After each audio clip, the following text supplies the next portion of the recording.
नवी दिल्लीतील 3 मजली इमारत आज अचानक कोसळली। दिल्लीतील इंद्रलोक परिसरात ही घटना घडली आहे। सकाळी 5:30च्या सुमारास ही घटना घडली असून सूत्रांकडून अशी माहिती मिळाली आहे की इमारतीखाली 20 पेक्षा जास्त लोक असल्याची शक्यता वर्तवली जाते। बचाव पथकाचे घटनास्थळी युद्धपातळी काम सुरू असून या बचाव पथकाने आतापर्यंत 3 जणांसह 2 लहान मुलांना सोडवले आहेत। एकूण 25 बचाव पथके या घटनास्थळी उपस्थित आहे। तसेच अद्यापही बचावकर्त्यांचे काम सुरूच आहे। नवी दिल्लीत काँग्रेसची चिंतन बैठक होणार असून या बैठकीत मुख्यमंत्री पृथ्वीराज चव्हाण व माणिकराव ठाकरे उपस्थित राहणार आहेत। लोकसभेमध्ये झालेल्या दारुण पराभवाबाबत ही चिंतन बैठक होणार आहे। तर विधानसभा निवडणुकीच्या तयारीबद्दलही चर्चा करण्यात येण्याची शक्यता आहे। दिल्लीतील सूरजकुंड येथे मोदींनी शाळा भरवली आहे, ज्यामध्ये 170 लोकसभेचे तर 25 राज्यसभेचे खासदार उपस्थित आहेत।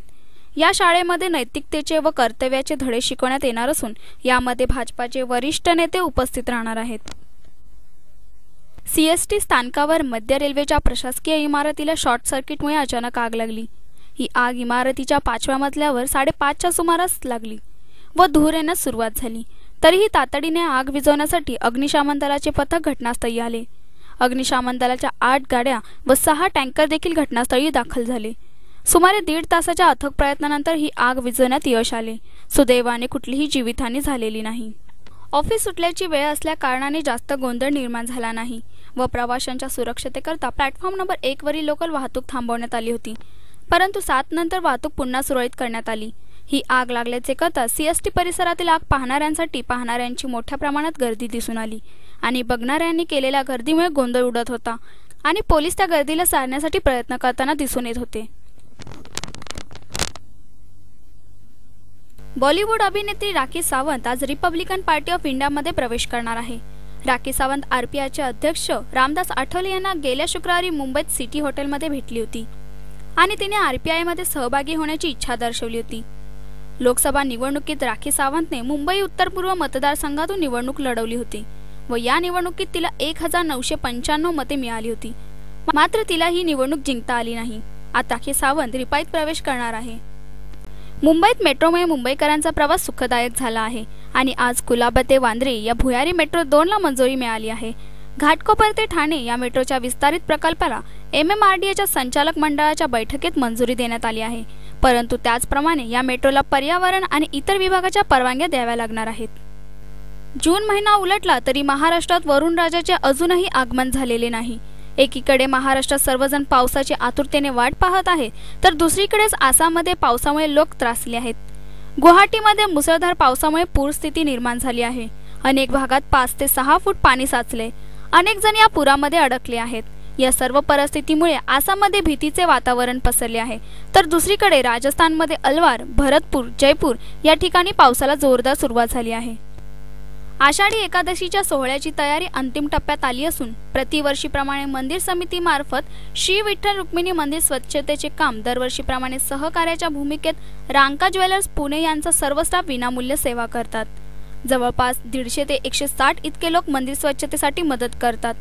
संपूर्ण असणारा चांदीचा गाभारा चिंचेच्या पाण्याने स्वच्छ करतात। स्वच्छतेचे काम पूर्ण झाले असून 29 जून पासून 24 तास दर्शन 15 जुलैपर्यंत खुले ठेवण्यात आले आहे। मंदिर समितीचे व्यवस्थापक SS विभूते यांनी प्रसार माध्यमांशी बोलताना सांगितले, प्रतिवर्षीच्या प्रमाणे आषाढी 2014ची पूर्वतयारी म्हणून मंदिर समितीमार्फत आज मंदिर स्वच्छतेचं पूर्ण काम करण्यात आले। विठ्ठल रुक्मिणी दोन्हीकडील मंदिरे स्वच्छ करणे। विठ्ठल हा गोरगरीब भाविक आणि शेतकऱ्यांचे दैवत आहे, पण आता इतरही राज्यातील भाविकांची संख्या वाढू लागली आहे। याचीच दखल घेत मंदिर समितीने हे तिरुपतीच्या धर्तीवर या भाविकांना प्रसाद देण्याची व्यवस्था केली आहे। या आषाढीसाठी सुमारे 15 लाख भाविकांना पुरेल इतका प्रसाद तयार करण्यात येत आहे। आषाढी यात्रेला राज्याच्या सर्व भागातून तसेच शेजारील राज्यामधूनही भाविक मोठ्या संख्येने येत असतात। श्री विठ्ठलाचे दर्शन घेतल्यानंतर भाविक या ठिकाणाहून प्रसाद म्हणून लाडू खरेदी करतात। आपल्या घरच्यांना तसेच इतरांना प्रसाद म्हणून हे लाडू आवर्जून दिले जातात। या आषाढीसाठी 10 लाखहून अधिक भाविक येतील असा प्रशासनाचा अंदाज आहे।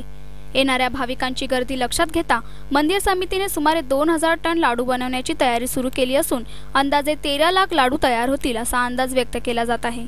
सध्या मंदिर समितीच्याकडून मागील काही दिवसांपासून दिवस रात्र जवळपास 30 ते 40 महिला कर्मचारी लाडू बनवण्याचे काम करत आहेत। यासाठी 2000 किलो बेसन, 1500 किलो साखर, 1100 किलो तेल एवढे साहित्य लागणार आहे।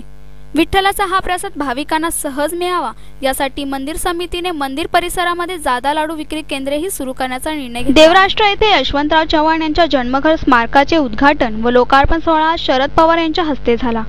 त्यावेळी पवार पुढे म्हणाले की सर्वसामान्य जनतेच्या विकासासाठी प्रशासनात मानवी चेहरा असणे गरजेचे आहे, असे मत यशवंतराव चव्हाण यांचे होते।